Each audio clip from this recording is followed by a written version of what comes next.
So I'd like to introduce you to Raj Kundalia from Cybione, and I'm sure he'll talk about what how he came to the name Cybione. But just a reminder for everybody, cybercrime affects more and more organizations every year, with criminals looking to steal your most valuable business assets, from sensitive data to finances.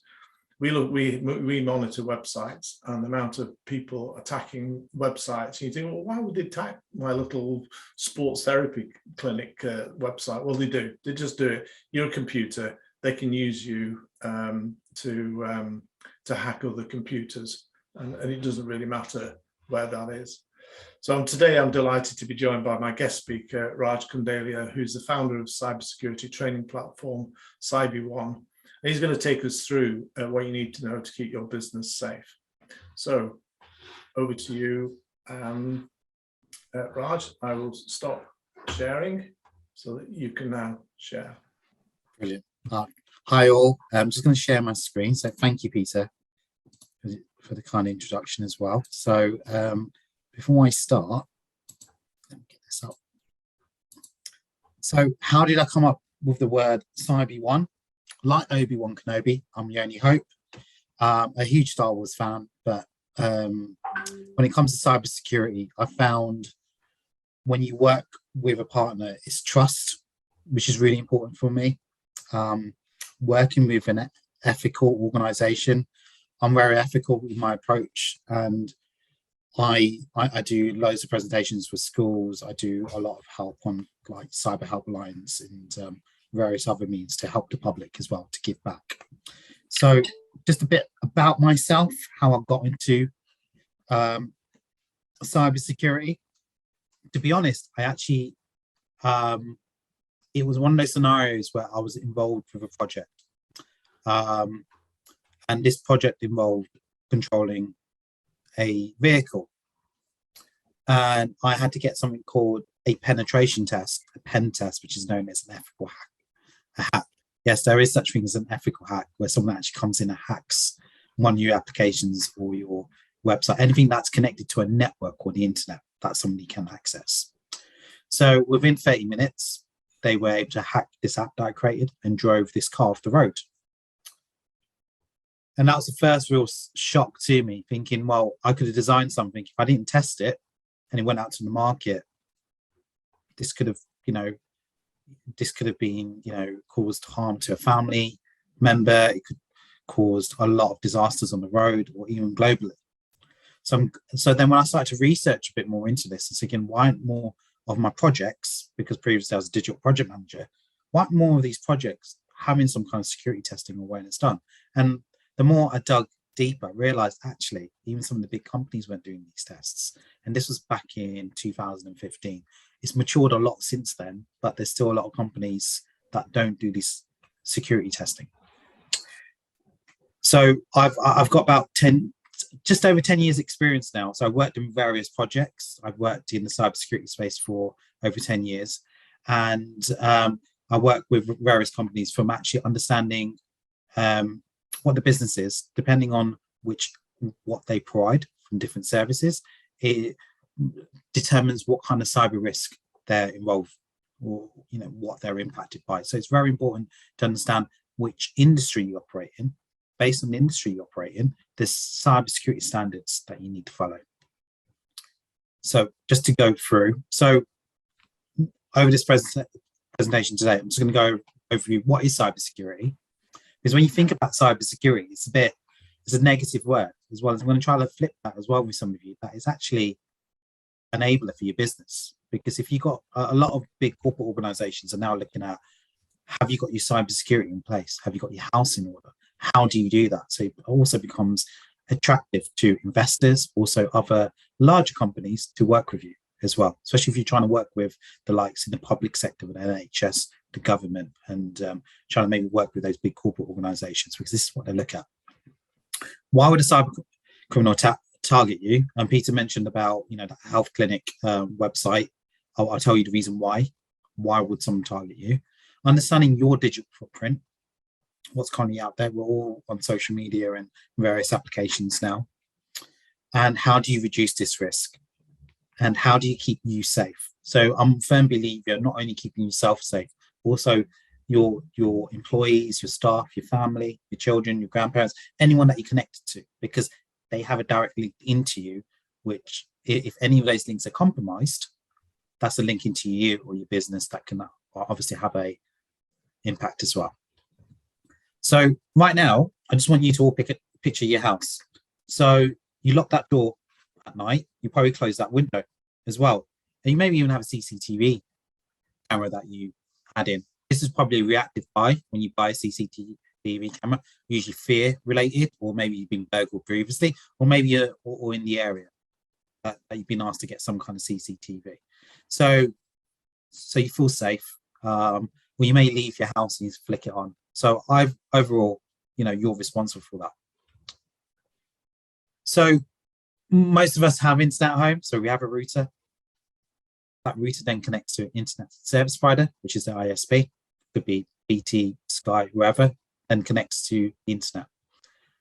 That's the way in to into your network, and this could also be related to your business. Also to that's your front door. Someone can get into that. They can get into your network. But also, we have all these beautiful devices, these IoT devices. We have our laptops, and like your window, that's a window into your house, in your business. So now picture your business online as a house. All these are entry points a cyber criminal can enter from. Yes, washing machines, fridges are smart now. They're known as Internet of Things, IoT devices. If they're not regularly updated or secure, that's the way in. So there's been loads of incidents previously that I've been involved with where a company has installed a new CCTV camera, but they haven't tested it if it had any security holes in there, or they've got an old CCTV camera and they haven't updated the software. That's also a way where cybercriminal can come in and compromise your network. I'll give you examples of different attacks they can use, but just when you picture that one thing I want to take away from this is make sure you update your devices. These update devices actually release software security updates, which is very important. That will close that door and that window from letting somebody in. So you may have that front door locked, but your back window might be open. You might not have updated your laptop for many years, or you may be running an old operating system like Windows 7, which is no longer supported by Microsoft, is also a way in. So the reality is I see this a lot when I go into a lot of businesses. I'm like, you don't have a front door, you don't have a roof. There's loads of entry points that you can be compromised. And the shock you usually see on their faces is quite traumatizing, because I can run a scan in half an hour and I can see all your holes within your network. It's pretty crazy. And the same tools that I have, cyber criminals use as well. So it's very important that you understand that concept of locking your doors. And I'll go into that in a bit more detail on how you can keep yourself better secured. So what is cybersecurity? I break cybersecurity into 3 areas. It's people. You need to educate your business. You need to educate yourself. You need to then build the right processes for you and your company. And you need to test your technology. If you cover those 3 areas, you are not only educating yourself, you're educating the business, you're becoming more cyber resilient, but you're understanding technology that exposes risk to your organization. I'll explain on how to identify those technologies a bit further down. So right now, if you're in office space as well, if you're or around or at home, you just need to look around, look at the lighting system, the AC system, the cameras. You might have shutters for your windows. There might be automated blinds. Again, your smart TV. They're all entry points which need to be updated, secured, and vetted by a cybersecurity professional. I would say, just to ensure that they're secure. You may have an advanced IT provider that can also provide that as well. But I always say your IT provider is a bit of like your builder. Your cybersecurity specialist is more of your electrician. So they come in and make sure that they're qualified. They have to get several badges before they can even perform an ethical hack, just to ensure that you are secure. So just to some interesting facts out there. So IBM mentioned this as well last month. 95% of cyber breaches are caused by human error. This could be a simple of sending an email to the wrong person, downloading a link, not updating your devices could be also another entry point for a cyber criminal. So just want that thinking. That's 95. So if you've got a workforce, of a large workforce, you're obviously going to be more exposed to risk because of the chances of a human error.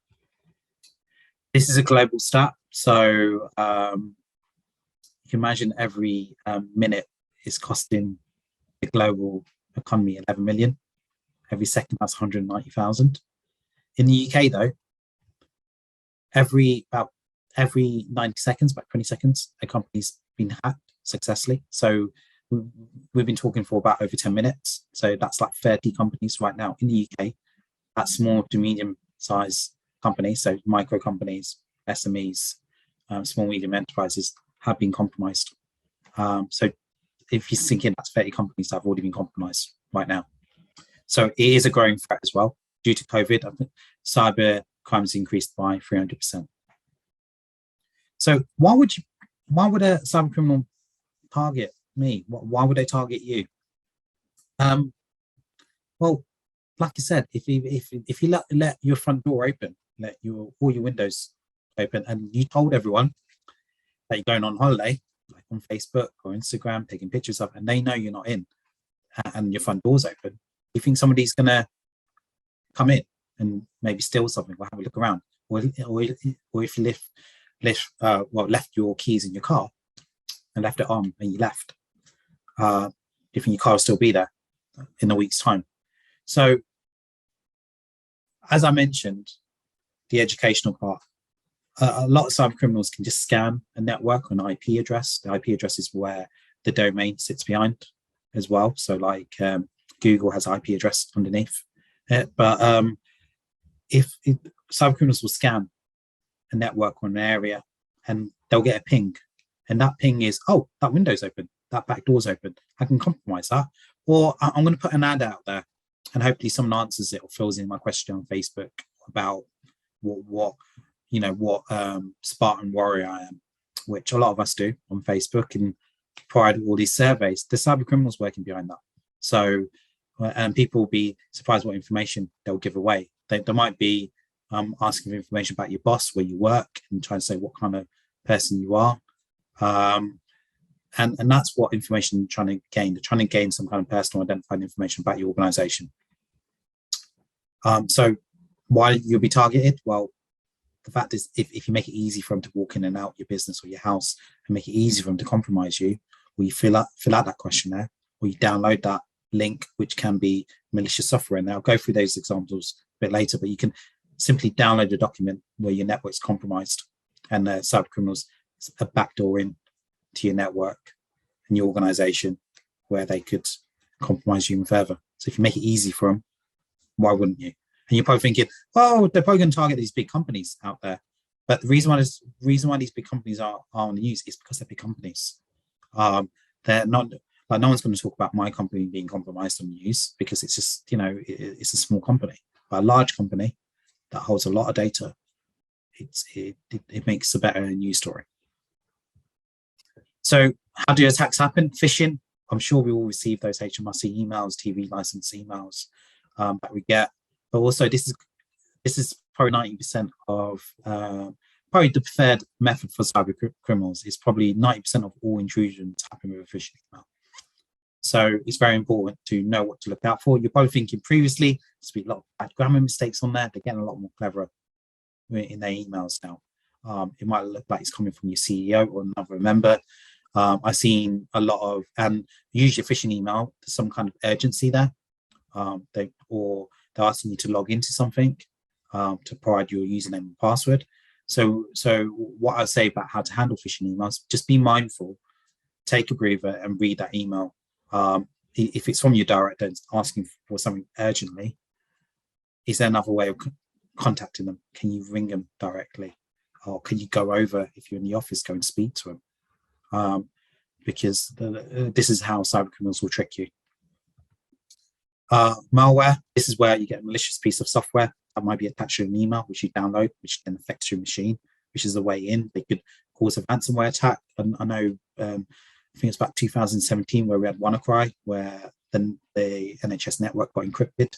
So what a ransomware is, that literally is holding that organization data to ransom and asking you to pay in some kind of cryptocurrency to unlock your files. So it's a very it's a method that cyber criminals use. There's also what cyber criminals have. They have something called ransomware as a service that they can buy. So there's a whole organizational body behind them to actually deploy these tools, because they see it as a job, like a 9-to-5, like we do. So man in the middle attack, this regularly happens. This is when somebody's in. So I'll give you an example of this. It could be a woman and a man, woman in a man. I mean, woman in the woman in the middle of a stack as well. So it basically means where somebody's already in your network, they can maybe see communication. So for example, if someone were to compromise my emails, me and Peter exchanging emails, they can see what those emails are coming through and out, and what they might be able to do with those emails is maybe change some links and information or some attachments. So if I'm providing a Zoom link to Peter, they might be able to change some of those links or those documents, which can then lead to malware, which is another way in to compromise someone's network. So what's the motivation behind it? We mentioned ransom. Could be somebody being paid inside to maybe plug in USB stick or download something. Not mentioning any presidents that looks like, but there's obviously political gains from it as well. We've seen that a lot more now in the space, but it does happen.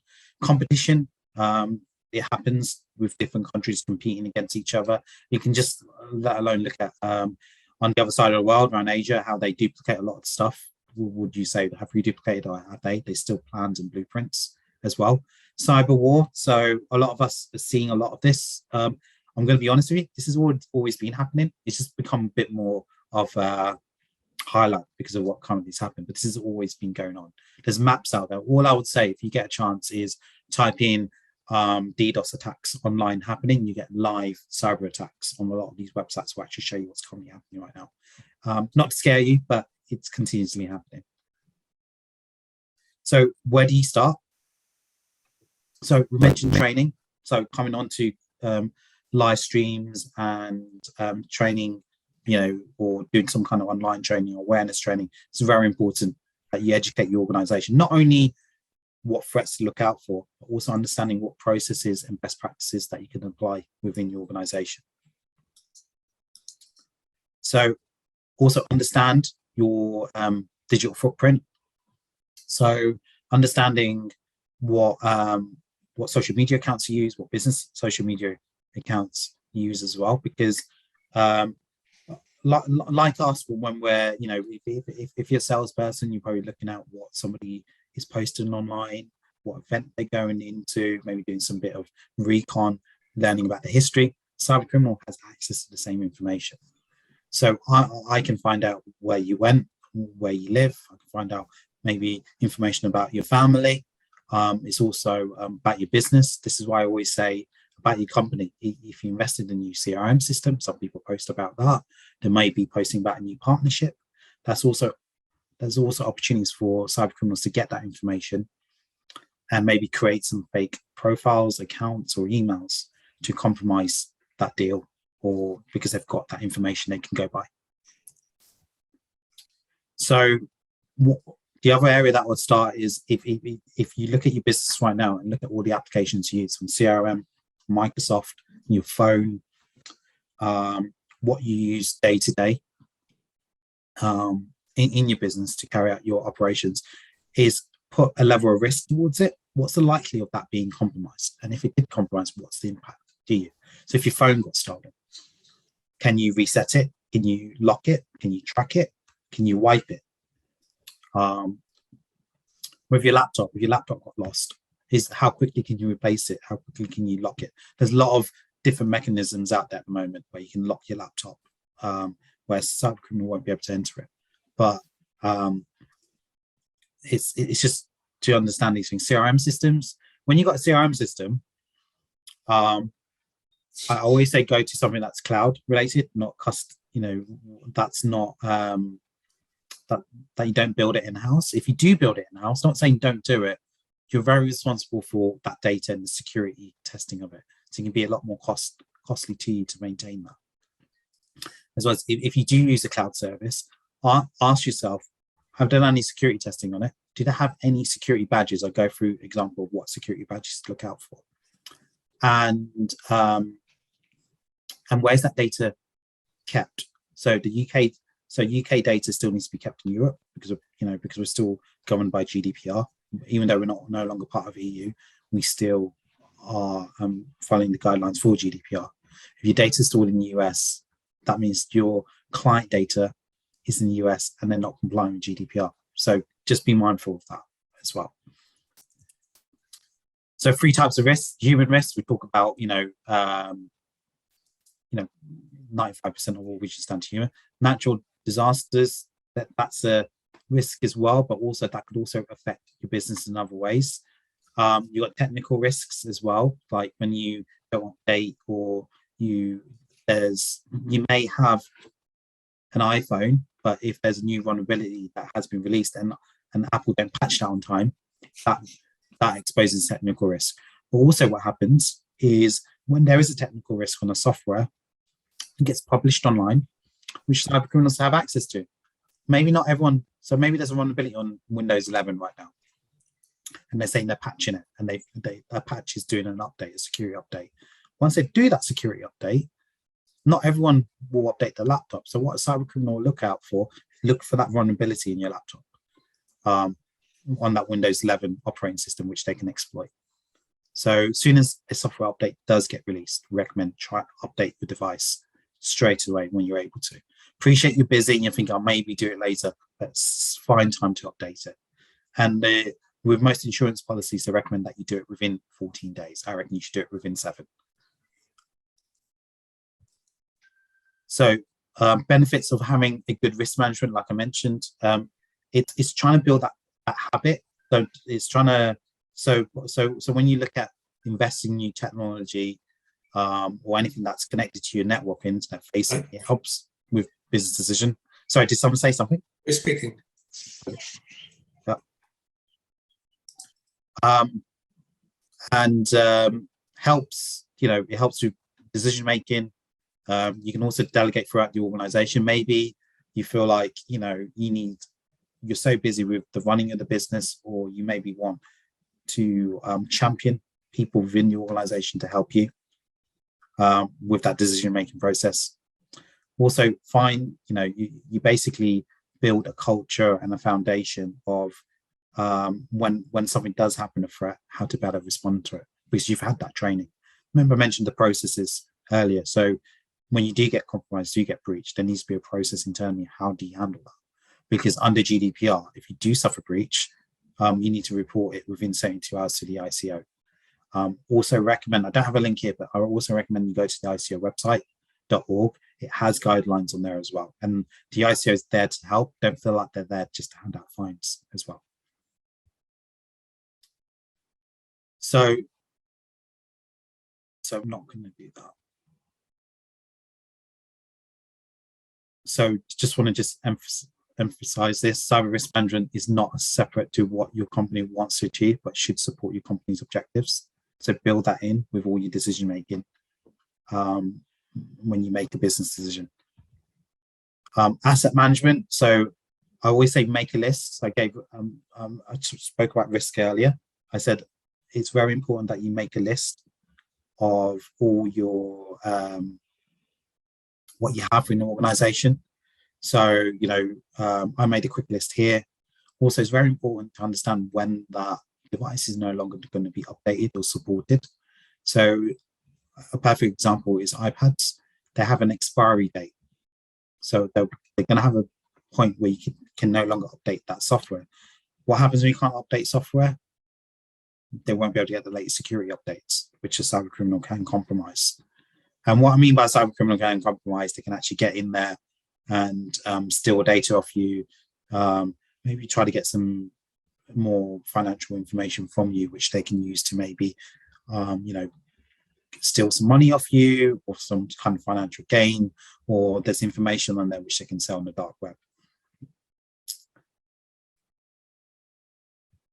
So the importance of asset management is to list everything that you have from cloud applications as well. It helps you identify what technology and information is within your organization as well. So what data do you hold? Do you need to hold that data as well? Do you need to really know where someone lives or their address, their date of birth? So just be a bit mindful. The more data you hold, and if that data gets leaked, I think it's a fine per data piece that you lose from the ICO. You're also able to identify where your vulnerabilities lie, because laptops need to be regularly updated, software, devices. So you need to have some kind of monitoring system in place, because as soon as a device ain't updated with the latest security updates, that basically opens up a backdoor for your organization being exploited or cyber criminal getting in. So, and then with that, you'll be able to obviously apply appropriate cybersecurity controls and then plan for future technology cycles. So remember I mentioned about expiry dates of devices. So firewalls, routers, laptops, they all have expiry dates. So having that in your business plan, because you already pre-planned it, also it's a huge cost saving. So it's because that cost is coming up. You can basically predict future revenue, cash reserves that you need in the bank to pay for that as well. So the way into your kingdom is obviously your password as well. So always recommend creating a strong password. So I found this image which illustrates what, how quickly a password can be compromised. I don't believe in creating a password. I creating a passphrase. The rule of thumb now is create 3 different subjects that are not related to anything that the password's not made up of anyone that any information they can find on you online. So maybe your child's name, your grandchild's name, your pet's name, where you lived, where you're born, your favorite football club. Try to make it 3 random words. Maybe just look at your desk and just come up with something that no one could guess. I create a passphrase, so it's probably about 18 characters, but I only need to remember that password once because I use something called a password manager, which creates these secure passwords for me.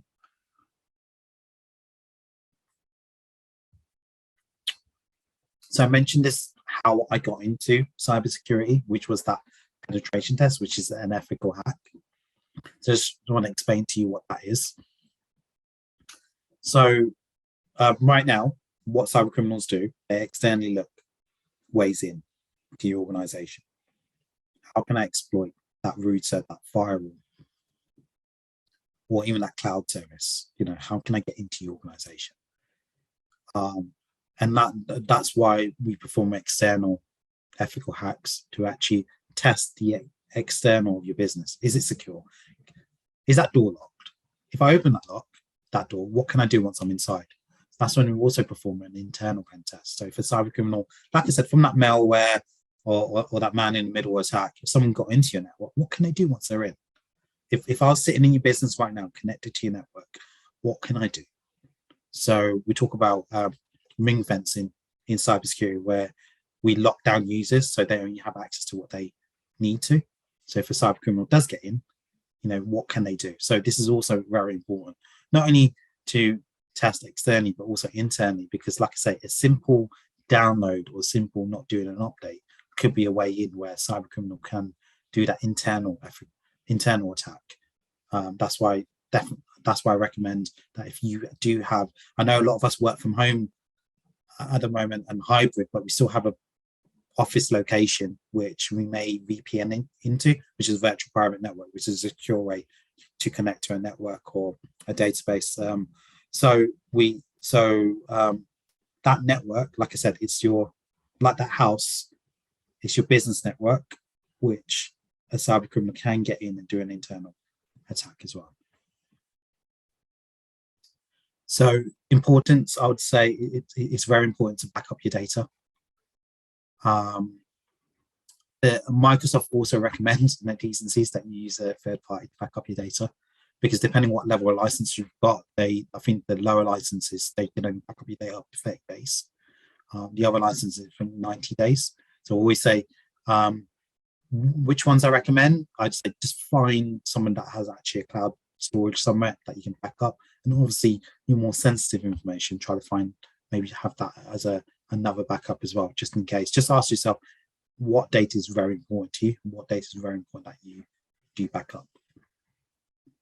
A backup is not the same as disaster recovery plan. A disaster recovery plan is if for example, a large organization was compromised and they couldn't get access to the network, they could flip onto another server or another network and they can still continue operating. So this is a big thing. Back in the days, I remember working with one of my newspaper clients. They basically had a whole new building ready to go. So if that building was burnt down, broken down, they could still continue working. But also, if they were attacked by a cyber attack, they could flip to another server and work from there, and it's all backed up. Like it's ready to go. So it mirrors the existing live one. So even though they have got backups, because it sometimes takes longer to restore from your backups and get to business as usual. That's why a lot of organizations, especially large ones, can't afford to maybe lose out on a time period, maybe for more than an hour. They have a disaster recovery plan. Supply chain assurance. So we mentioned, we talked about keeping you secure, but also earlier I spoke about these big corporate guys in NHS and local government want you to make sure you've got these cyber security badges in place. So businesses that you're connected to also expose the risk. So if I'm applying services to a digital agency and I'm compromised, I could be sending them links and PDFs and information that when they download it, it's malware and it's been compromised. Or is it me they're talking to? Or is the cyber criminal got hold of my emails or my accounts? Or have they set up another profile online to, fake that it's me? So just be mindful of your supplier and what controls can you have in place. So a big thing at the moment, which I should have mentioned about man in the middle attack when the email is compromised, is a lot of payments go missing. Like it's being paid to a wrong account. So every time when you're paying a new supplier, ring them to confirm the bank details. And if you're still not sure, transfer £1 to them.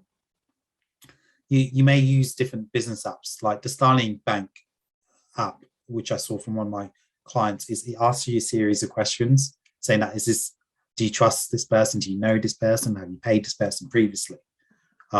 Because they know from previous experience, a lot of funds have gone paying into the wrong bank account. So also when you contact that person, make sure you contact them on another means, because they not from the details from that email address, because on that email address, the cybercriminal might provide different numbers on that.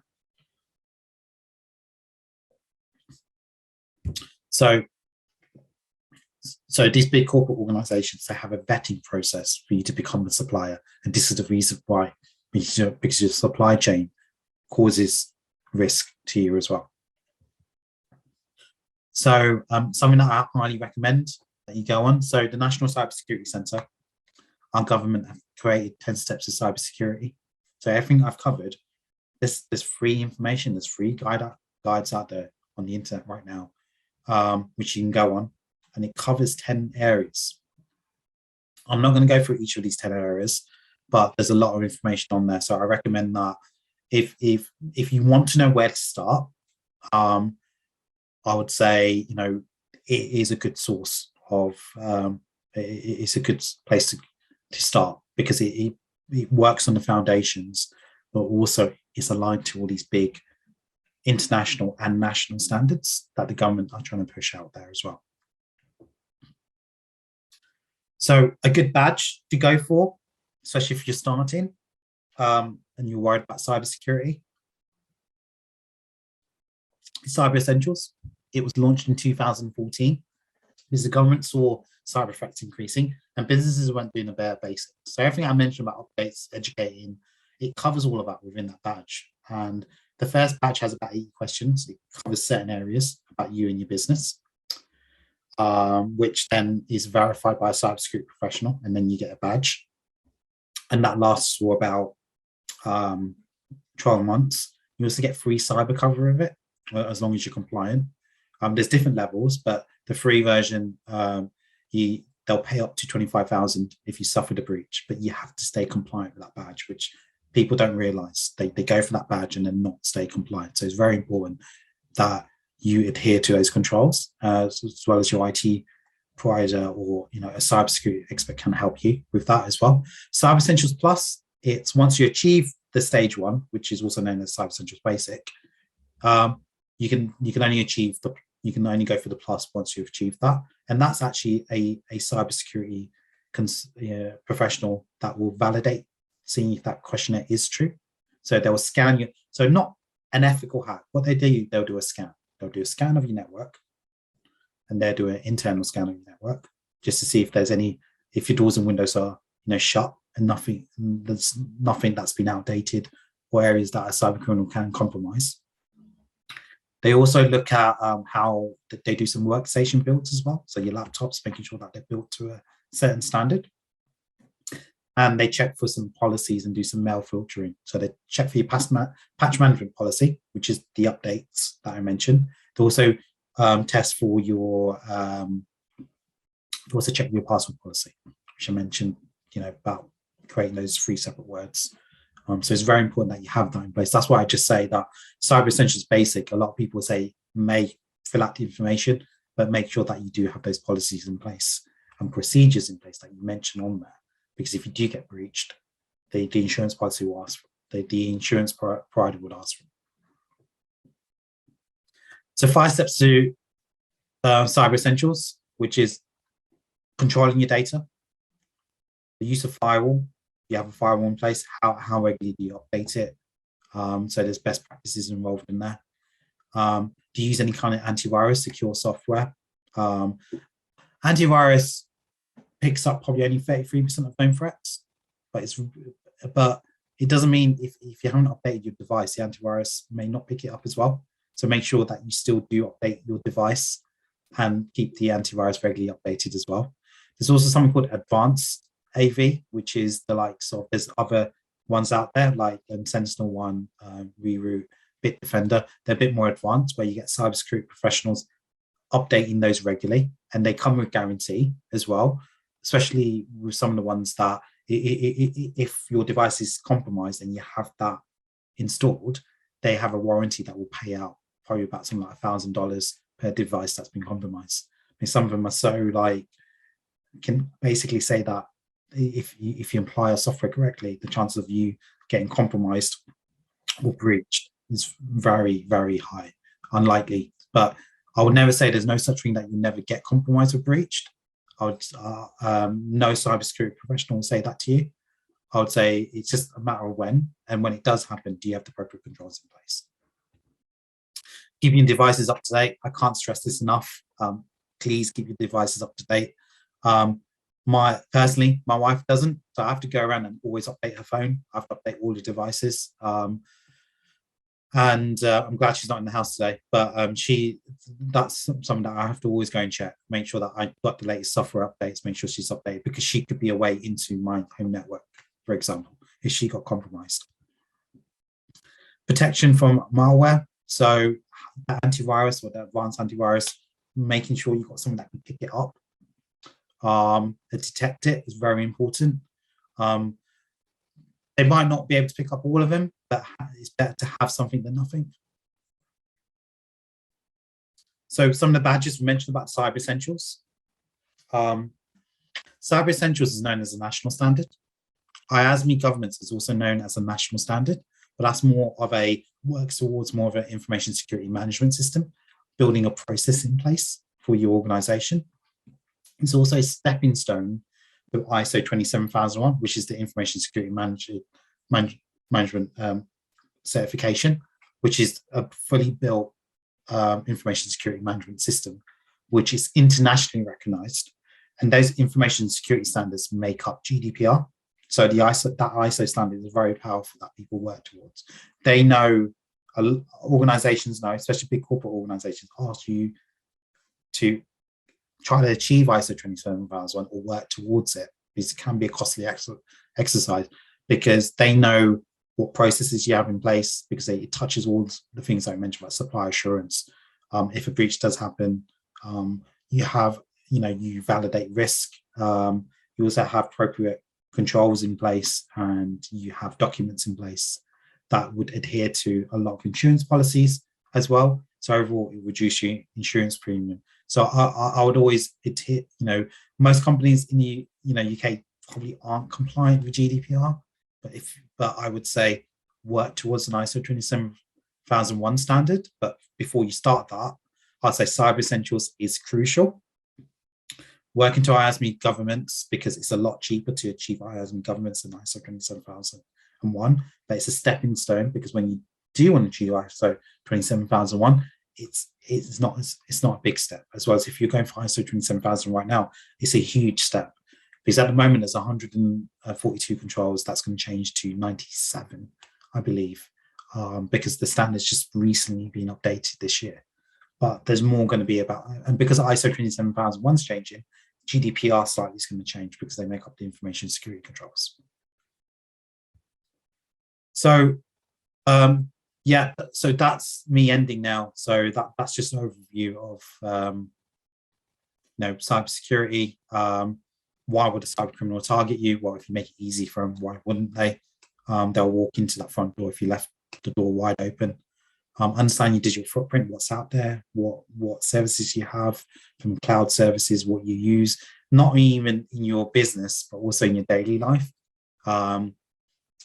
Understanding best practices. I mentioned some standards out there, the National Cybersecurity 10 steps. 5 of those steps make up Cyber Essentials. I don't know if I mentioned that earlier. And how and to keep your bubble safe as well. So, yeah, does anyone have any questions?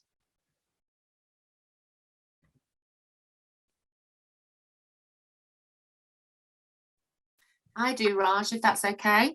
Yeah.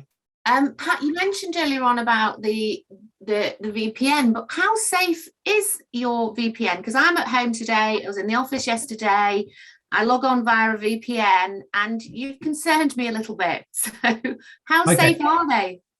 So the VPN masks your network, so it's encrypted, so they are pretty safe.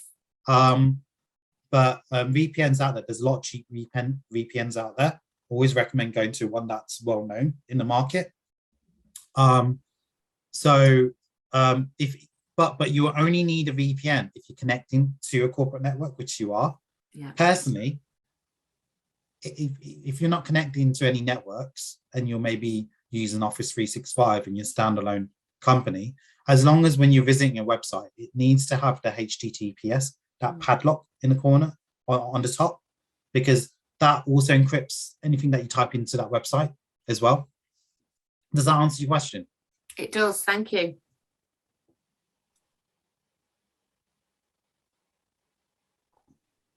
Yeah. Raj, thank you very much for today. I think that was really useful. You covered a lot of areas, very comprehensive. But just so that I'm always very keen that people take actions away, because there's lots of actions in there. And the presentation will be available the next day or so in our watch the previous workshops on the website visiontosuccess.co. And we'll also be putting the recording up as well. But if there's one thing you could take away from today, that people take away from today and say, right, okay, this afternoon or tomorrow, what sort of thing would you suggest to them to do that? So I would say I'm going to post a link into the chat, which hopefully people can share. I might share my screen as well. I know. So have I been pawned? Yes. If you can share that link as well, because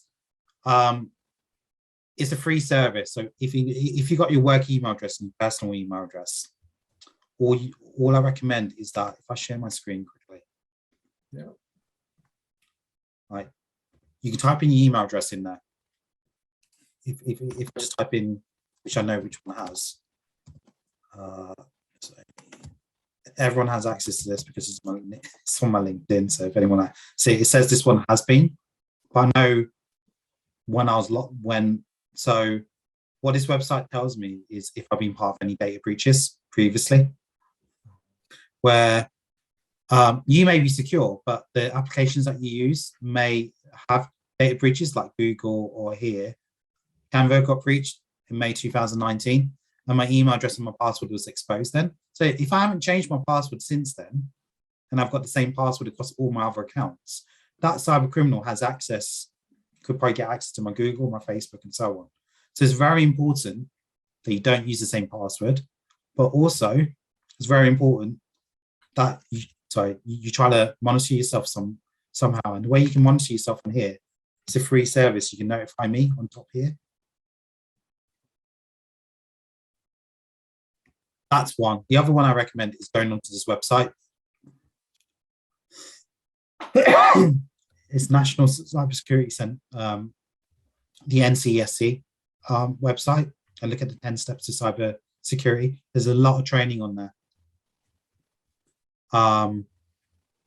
which will help a lot of businesses. It's a stepping stone, so at least you know what to look out for cloud, from antivirus, how to what technology to look for. It's got a lot of useful information there as well. So I highly recommend visiting this website. And if you do receive a phishing scam, it's got information on there how to report it. So one thing I'm a big fan of is the number 7726, texting that, because what that does, when you receive a forward phone call from HMRC's automated message, or that call that you're thinking actually someone's trying to get information from here, there's usually, don't call that phishing, we call that vishing, where someone's trying to get information off you or trying to get you to do something. You can report them by texting that number to 7726, but also with the text messages as well. Like, at one point we're getting loads of fake information about delivery, parcels, and getting links on there. And also your bank payment saying it's from HSBC Bank or Barclays. You forward those text messages to 7726. Your mobile provider will investigate, and they'll block that number. But also people thinking, I just ignore them. But by you blocking them, it just saves someone else maybe falling victim to them. So I'm very firm, I like, sharing that information with a lot of people, because I think in April, they blocked 30,000 numbers just here in the UK. So that's 30,000 people likely not to fall victims to them or more. That's absolutely incredible. That's absolutely incredible, Raj. Thank you very much. Has anybody got any other questions? I mean, you've got, clearly a cyber expert here. Is there any burning questions? I mean, the presentation will be up there. I think your contact details in the presentation, Raj. I believe so. Well, if they're not, just check and then send us another copy, and so that people will be able to get a hold of you when they download your presentation. Oh, yes, they are. Yes, sir. All right, brilliant, excellent. Well, that'll go up in the next day or so, and please feel free to download it and to work through that fairly comprehensive action list. So thanks very much, Raj, and show the usual appreciation, please. Thank you. All the guys on the cyber won't be able to see it. Okay, so in 2 weeks' time, I'll be doing the second part of the marketing strategy and implementation plan.